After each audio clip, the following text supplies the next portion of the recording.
Hey everybody, welcome back to my YouTube channel. Mighty Mom here. It's Vlogmas 4, day 4. Twirl, roll, roll. Okay, anyway, so today the vlog is going to be about your most memorable time when you were a child at Christmas and my worst that I can remember. So I decided to do a story time because vlogging every day, trying to find content every day, y'all, is so hard. It's so hard. Do you hear me? So anyway, but I know that you all love story time. So I said, let me incorporate a story time. So today is that day. So I hope you enjoy.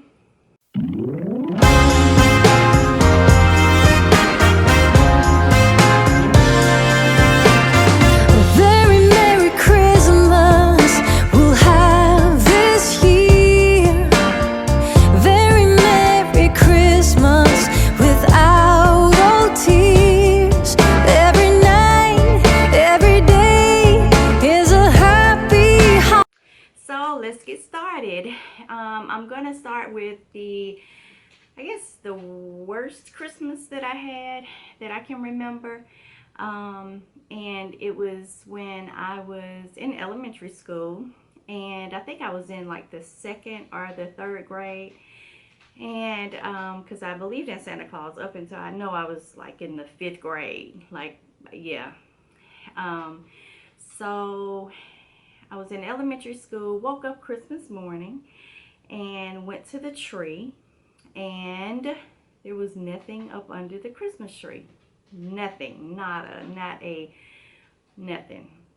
So I went to my grandmother, who I called Nanny. So anyway, I'm gonna call her Nanny. So I went to Nanny and I was like, Nanny, I said, has Santa came yet? And she was washing dishes, and she said, no, he hadn't come yet. I said, oh, okay. So I remember sitting in the middle of her bed, and you could see the kitchen. My room was off away from the kitchen. So I sat on her in the middle of her bed, and I think I was playing or looking at a book or something. I was doing something, and I know like every so often I would just look up at her and I'll say, is he coming yet? Is he coming yet? And I guess I just got on her nerves or whatever.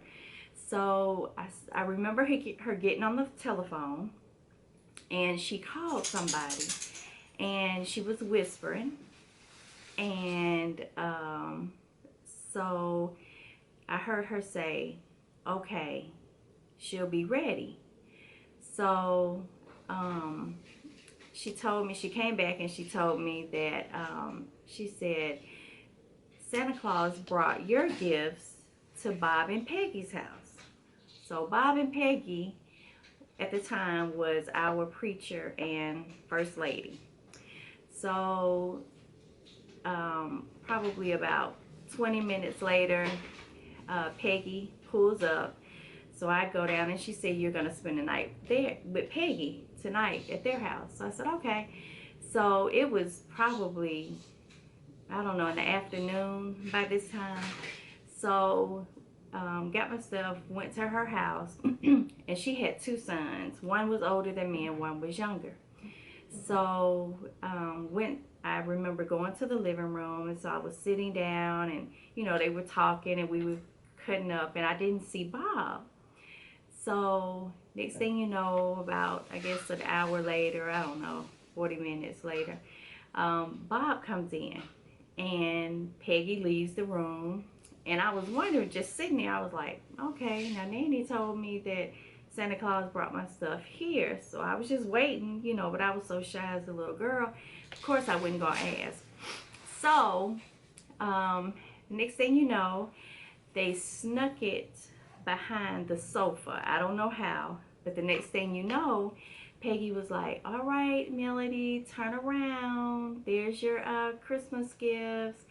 Santa left them behind the sofa for you. He knew you were going to come down here and blah, blah, blah. So I went around, and it was like a baby doll in a box, one of those little like Barbie doll type dolls. It was, I know, a stuffed animal. It was a stocking. It had candy in it. I remember getting like pencils and stuff for school and just whatever I'm assuming that he could find on Christmas Day at like, I don't think we had CVS's back then, but like Eckerd's or one of those little drugstores, that was probably open, or you may had to go to a grocery store. I don't know, but all I know, Santa Claus brought my gifts to Bob and Peggy's that year, and I didn't know any better, so I was like, okay, so I played with them, and anyway, so ended up spending the night and going home the next day. So I would say, I guess that's just the Christmas that I remember most, of just not receiving lots of gifts because Santa didn't come to my house that year. So anyway, so my most memorable was, again, I don't remember how old I was, but I remember receiving the Easy Bake Oven. Like, I begged for that thing every year, and it was like every time I'm sitting down watching TV with my grandma, I just saw this Easy Bake Oven coming on, and I was like, oh my goodness, I gotta get that. Nanny, I want that. Mama, I want that, blah blah blah. So I got up that Christmas morning, and it was so many boxes, and I don't remember if it was before the last Christmas that I didn't get anything, or if it was after that. I really can't remember, but really those are the only two Christmases that I can remember as a young girl believing in Santa Claus. So anyway, so I got up. Of course, I opened that the first thing, went in the kitchen, started messing with the little Easy Bake Oven, blah blah blah. I keep in mind, my grandmother was the type of grandmother, she didn't teach me how to cook. When she was in the kitchen and she was cooking, she didn't want nobody in the kitchen. So I didn't learn how to cook until after I moved out. Then I had to call her on the phone. Nanny, how do you cook this? How do you cook that? Anyway, so y'all, lesson learned. Teach your children before they leave the house how to wash clothes, because she washed my clothes. She did everything. I didn't learn anything till I moved out in the 12th grade. So anyway, so I go in the kitchen, so I pull out my little Easy Bake Oven. It had the little packets, had the little instructions on the back and everything. So I remember making cookies that day.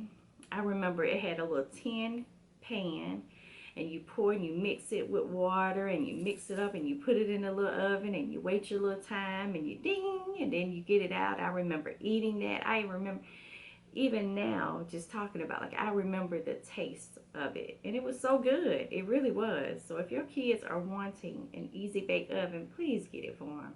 Get it for. It was a great experience. Like, that was my best gift ever. So then my grandma would have to wash the little pans. Next thing you know, I'm out of the little ingredients, the packets that they send you. So I played with that thing all day, that I cooked up everything. And they had at the store, where you can go and just buy extra stuff. I never got extra stuff. So then I just started pretending and just putting the pan in there with nothing in it, and but I still had fun. But that was my best Christmas, and my mom was there that year. So as you can, if you remember, I didn't mention my mom in the first one because she wasn't there that year. So I kept asking my grandmother. I was like, Nanny, where's Mama? I don't know. I'm gonna call her. She's coming. So I was like, is she with Santa Claus? I just kept remembering asking her that. But anyway, so but yeah, so those are my two Christmases that I can remember. It's crazy how you get older, and it's certain things that you can remember and you can't. But those are the two Christmases that just really stand out in my childhood. And even though I had a great childhood, I mean, even though I had that one Christmas with nothing up under the Christmas tree, but it's all good. I survived, And I wasn't a sad child or, you know, ungrateful. I just thought Santa Claus delivered my stuff at somebody else's house. He does that. Everybody was like, when I told them when I got back to school. But anyway, they probably don't remember that story either. But anyway, so I hope that you all had great experiences. And, you know, even if you didn't, life goes on. You know, you try to make it better for your children. And believe me, the list that I have received from my daughter, who claims she should get more gifts this year because she's the only one in the house. Child, anyway, yeah. So I hope that you're having a great December so far, and I hope you're looking forward to Christmas to spend time with your family, and not particularly receiving gifts, but I hope that you're looking forward to giving gifts more than receiving. At least that's how I am. So this is vlogmas for y'all. I'm so excited. I'm staying on track. All right, hope y'all enjoyed this story time. I enjoyed talking and reminiscing about my old childhood days. You know, Lord knows they have gotten better. So anyway, all right, have a good one, y'all. Till next time.